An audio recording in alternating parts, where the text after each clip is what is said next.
FSN Radio. It's all about what's next. Go to financialsurvivalnetwork.com and sign up for your free weekly newsletter. You'll also get 3 free reports. The Financial Survival Network. It's all about what's next. This episode of the Financial Survival Network is brought to you in part by Sandstorm Gold Royalties. Sandstorm Gold Royalties is a different kind of gold company. They purchase royalties on select mining operations and receive a percentage of the revenue in return. Sandstorm now has a portfolio of over 185 gold royalties around the world. See how gold royalties differ from other gold mining investments at sandstormgold.com. That's sandstormgold.com. Sandstorm Gold Royalties trades on the TSX as SSL and on the New York Stock Exchange American as SAND. Welcome. You are listening to the Financial Survival Network. I'm Kerry Lutz. Today is 12/27/18. Hey, just 2 more trading days left, and looks like Christmas has come late for those of us who believe in the sanctity of precious metals, but it has come nonetheless. And someone who's been assuring us all along, even in the face of weakness, even in the face of gold breaking 1,200 to the downside, is Erick Hadik. You find him at InsideTrack.com. That's inside with 2 I's, InsideTrack.com. And hey, as always, be a part of the show and write us. The email address is kl@kerrylutz.com. So will the rally continue into the new year? What about the stock market? What about the dollar? Well, Erick, welcome back, and we're so anxious to get your view on things. Yet again, you've pulled another rabbit out of the hat. Well, thanks for having me back, Terry. I appreciate it. So where are we now? Seasonally, this is always or 70+% of the time, December, January, strong time for precious metals. But on top of that, we've got a weak stock market. We've got a dollar looks uncertain. We've got declining oil prices. We've just got a lot of things going on, don't we? Yeah, and a lot of them, or some of them, fly in the face of normal bullish metals mindset, with something like crude crashing since early October. That would often be viewed deflationary and troublesome for metals. But I think they're far more comprehensive than any one correlation. And that's why I've really focused on the cycles and why I thought that August, September would be a major bottom in gold. Once we started to come up from that low, my work showed me that silver had one more retest of the lows to do in November, and right following that in mid-November, both gold and silver triggered some pretty convincing buy signals, gold stocks as well, the XAU index. And the outlook was, and still is, for an overall rally from that mid-November low into late January, early February. Although in the midst of that, a lot of my work has been showing that we should see an initial top in gold could come as early as today or tomorrow, the 27th or the 28th. In silver, looks like it could stretch into the first couple days of January. But I have been saying, too, that I thought silver was building this base and was getting ready to break through that $15 level, and that once it did, it would probably accelerate up to $15.80 to $16 very quickly. So I could certainly see that within the next few trading days.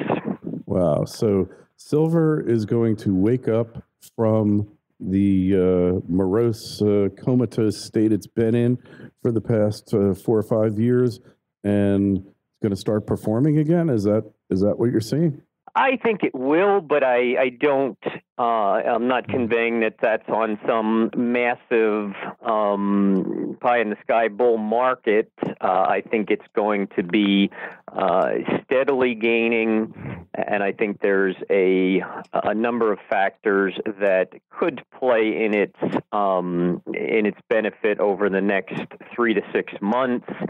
You've got you mentioned the dollar uncertainty. I'm pretty convinced that the dollar is putting in a 2 to 3 month top here, and it keeps showing signs of trying to break down. And I've got one key level now that if it can give a close below it, that would confirm to me that that a multi-month top is intact. That should help silver. I also think that the stock indexes are. The Dow just hit a level that I've been discussing since July as my downside target for this year, and if the equity markets can kind of bottom out here, that should also be a positive for silver. Basically, it's been slowly bottoming and gaining some ground in the face of some of these negative factors. And even on a fundamental perspective, you've had some of the worst news where all the trade war is concerned.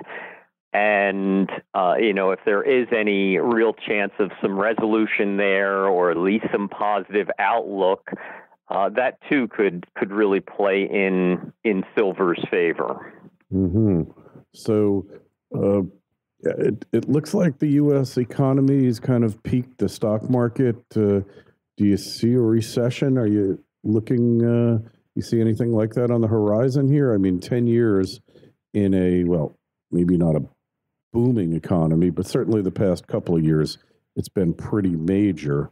What is your outlook there? Well, I don't consider myself an economist, and when you're getting into that broad of a economic outlook, it's all very general from my perspective. I think from what my work is showing in interest rates and in a couple of the other markets, that if I kind of project that out, that I could see things turn a little more negative towards the end of next year.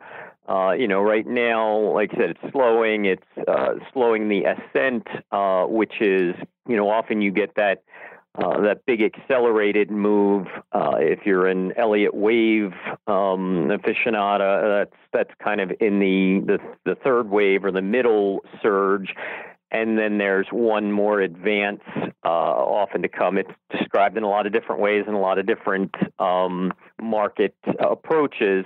But just because it's slowing doesn't mean it's a downturn. And I think there still are some positive things that could come to light in the first half of next year. But as you look out to late 2019 and 2020, I think that then some of my indicators and some of my market analysis would certainly be a little bit more negative for the economy, and some headwinds could really be starting to develop at that time. And part of it could be a little bit of an inflationary surge in 2019 and 2020 as well that may hurt some aspects of the economy. So you think inflation is not, it's gone but not forgotten, huh? Well, and I'm looking at more selective, more specific certain commodities when I am referring to inflation, not a broad economic inflation.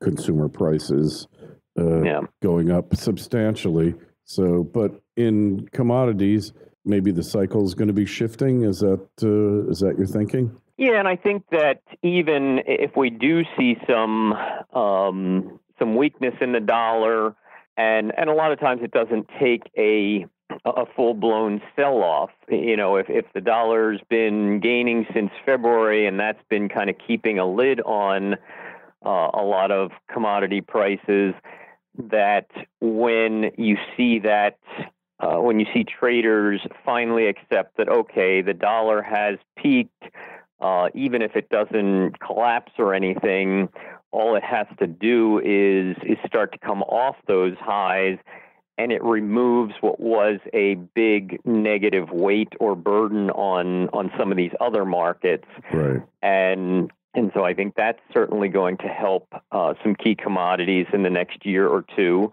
And also, when I look at longer-term weather and crop challenging cycles, all along I've been focused on 2019, 2020 as being a little bit more challenging time. So maybe we have something from a supply perspective that really triggers some of that inflation in certain commodities.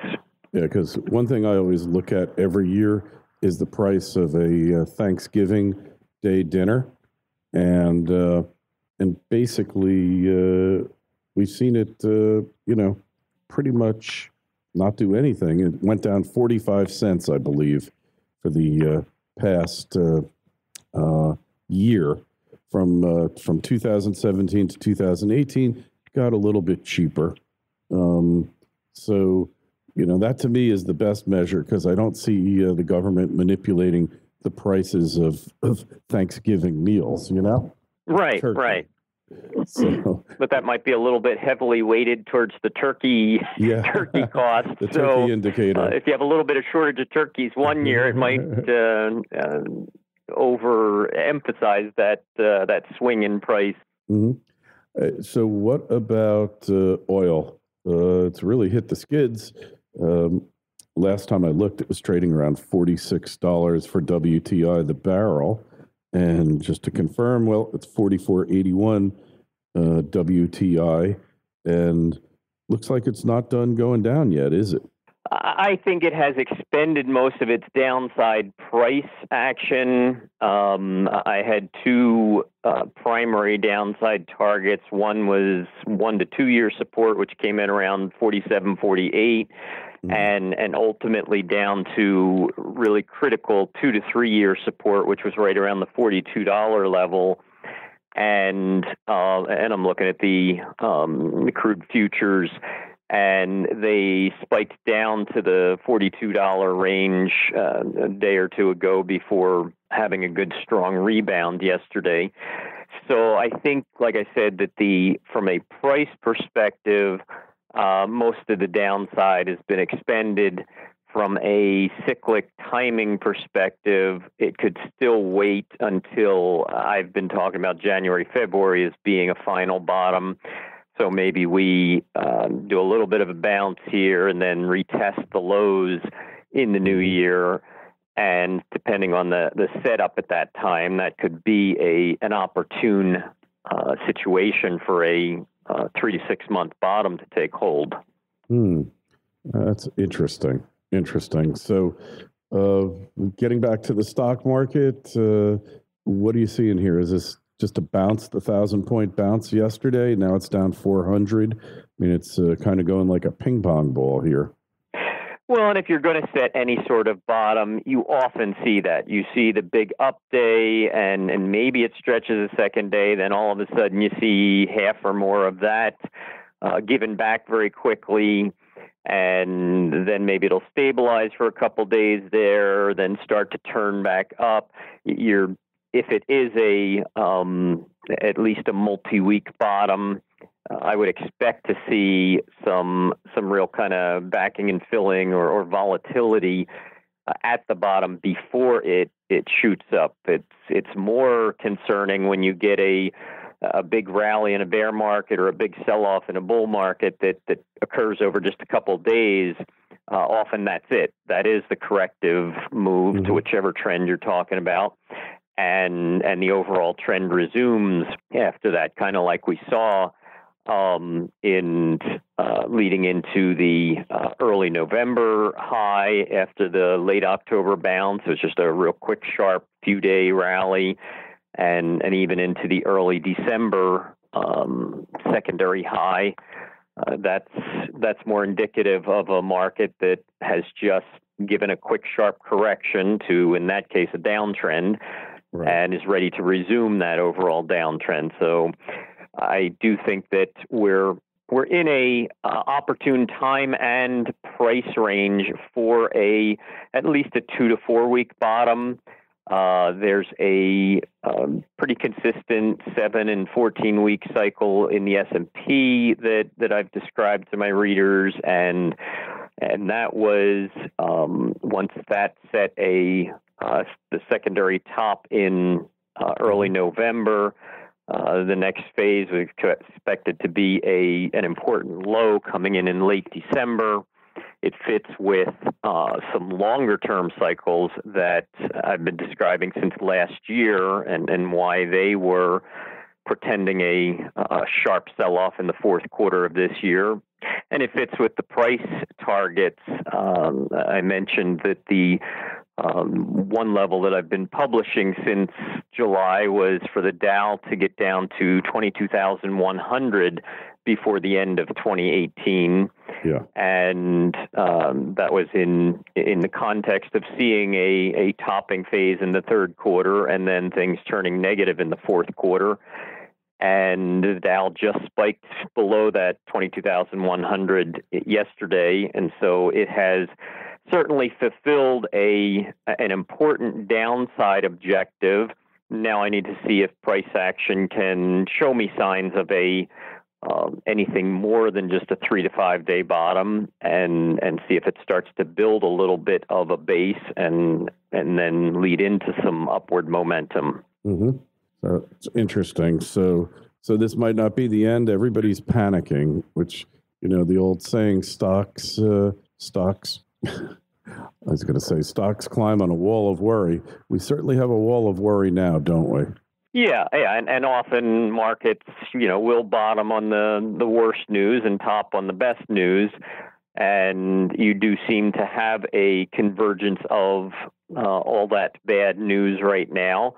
If we get a resolution to the shutdown, and then you start to see things turn a little positive where the China trade war is concerned, and there's no guarantee of that happening, but when things have gotten as negative as they have, there's far more room for them to turn positive, even if that's just a partial right. Positive.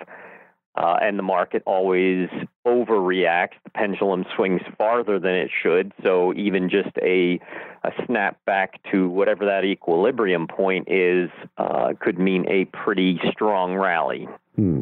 But again, the bottom is not confirmed yet, so need to see that first.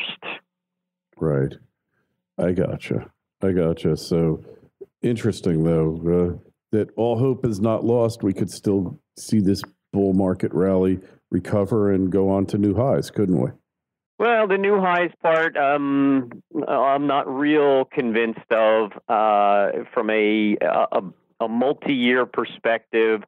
The thing that I kept discussing in the second quarter and third quarter was that one of my indicators, a weekly trend indicator, was telling me that each of the indexes needed to retest their January highs. But from a broader wave perspective, if they did set those new highs and spiked above the January highs, that would be fulfilling a fifth of a fifth wave advance from the 2009 low. And that from there, we should see a sharp decline that could last into the third quarter of 2019. That's been my 1 to 2 year outlook. And so we saw those barely new highs in September and early October. They filled that fifth wave. And one of the things you look for to see how large of a degree or magnitude that top is whether or not the market breaks the previous lows. So in that case, the February through March lows. Yeah. That in Elliott wave terms is a fourth wave of lesser degree, and it's your initial target for a correction, but it's also your primary support for the overall wave structure. Mm-hmm. And all the indexes have broken below that. Which tells me it's a higher magnitude correction, which is what I expected from a fifth of fifth wave advance. You've got two different degrees or magnitudes of waves that need to be corrected. And so I lean more towards the idea that we've seen a 1 to 2 year top, and yes, in theory, it could be retested. But I think that the market probably will see some more downside in 2019. And there's some downside targets that are forming that I'm going to be elaborating on in my January Inside Track. Mm-hmm. But I do think that from a multi-year perspective, there's a better chance to see another leg down, and there are certainly some other possible destabilizing factors that could hit the market at some point in 29. And of course, the most obvious is what the political situation looks like when the president's antagonists take control of the House in early January, and whatever Mueller report comes out. You could certainly see some things roiling the market a little bit farther into 2019. Interesting. So last year, or maybe it was the year before, we talked, and you said there would be some event in Saudi Arabia that would kind of roil oil markets. Do you see any kind of event like that? Is that what the Mueller report's going to be, doing that for the stock market, or what? I don't know that. I think that there is a separate, rather comprehensive Middle East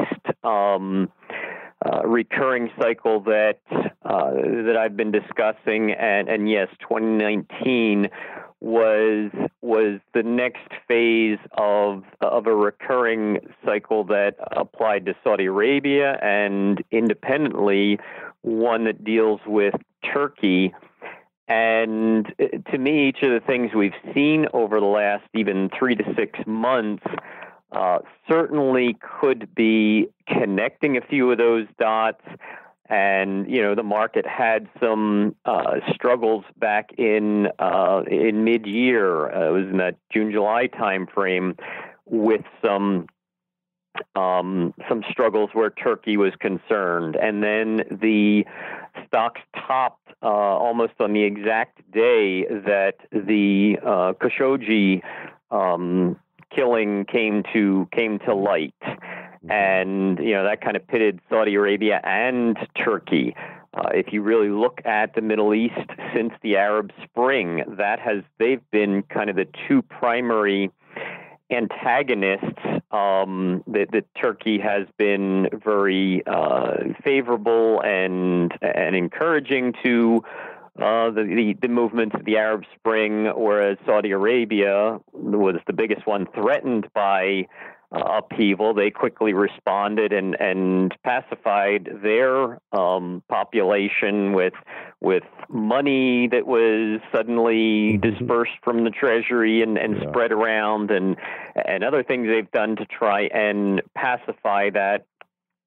But you've had even something like that simmering under the surface. And then most recently, if the reports are accurate, you get our president getting on a phone call with Erdogan and gets off it and suddenly says, okay, we're pulling our troops out of Syria. Turkey assured me they'll take care of ISIS. They're going to take care of everything over there. We're out of there.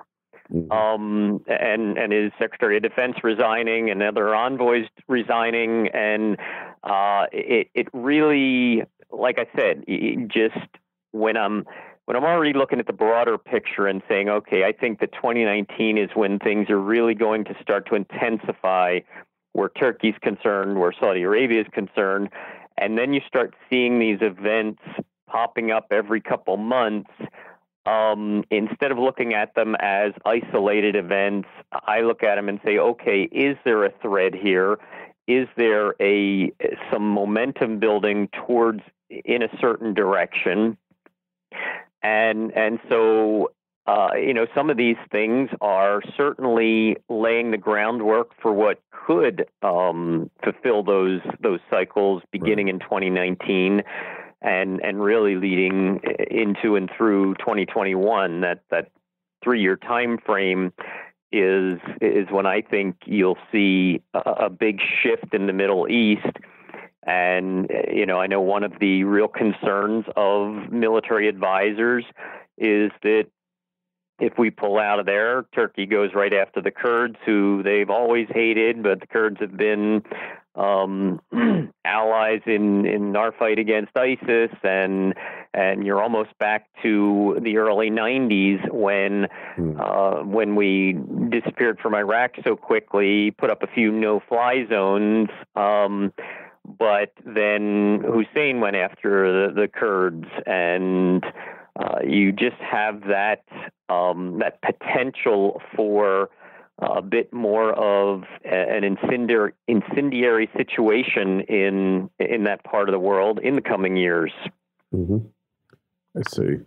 I see. Well, on the other hand, we're still bombing over there. I just read today that we were basically bombing ISIS, I guess it was. So I don't know what to think here. I mean, what do you think? Well, yeah, and I don't claim to know anything that our president or our military advisors know. Sometimes it's just how things are conveyed or communicated that might be a little misleading. Maybe they are some thought out decisions, and it just took one final conversation and confirmation to come to those decisions. You listen to some military advisors, and they do say that at least in and around Syria that ISIS is 90+% defeated, and the fear is certainly that you pull out too quickly and you telegraph it to them. Lets them know, okay, we can kind of try and lay low until the withdrawal and then start to regroup. But I mean, there's certainly an argument too for the idea that America shouldn't be the world's policeman. Certainly when there's vital national interests at stake, and when there is ways that America can help and assist, that's one thing. But to be the world's policeman, that's a whole different thing. And so that's a whole political debate that I wouldn't even venture into, because I don't know what I don't know. So there's a lot there that none of us know. So leave that to those of a higher pay grade. Yes, agreed. So all in all, it's going to be an interesting year ahead of us. A lot of surprises, and the stock market rally might not be over, or it might be over, but it's not necessarily going to collapse. I mean, a lot of things can happen here during the year that we have no idea about, right? Yeah, and I think what more than anything, what it's really setting up is that 2019 could certainly be more of a trader's market, and I think there are going to be far more opportunities on both sides of gold and silver, on both sides of the stock market, both sides of crude and the dollar. Right. Most of 2017 and into 2018, the stock market was kind of in a steady advance. It had some few weak corrections, but it was just heading higher. And so from a trading perspective, there's not as much opportunity other than just buy and hold. And even with gold, since it's run up into late January of this year, ever since then, it's just been kind of topping and then this steady decline. Yes. I think we're going to see bigger moves in both directions, a bit more more intermediate trends in both directions as opposed to just 2 to 4 week corrections to whatever the overriding trend is, and then you're back on to that trend. So I think that there's going to be some good opportunities, and I think there's some markets like grains and some others that could also come to life and provide some real good trading opportunities. So that's probably the takeaway for me looking out into 2019, that I think there is going to be a lot more opportunity from that perspective. All right. Well, hey, you've been very enlightening as always, Eric, and we appreciate the insights into the various markets. We're going to be watching, and we're going to be talking to you throughout the year. Obviously, we go to insidetrack.com to find out more about you, INSIIDE track.com. Other sites where you want to direct people to?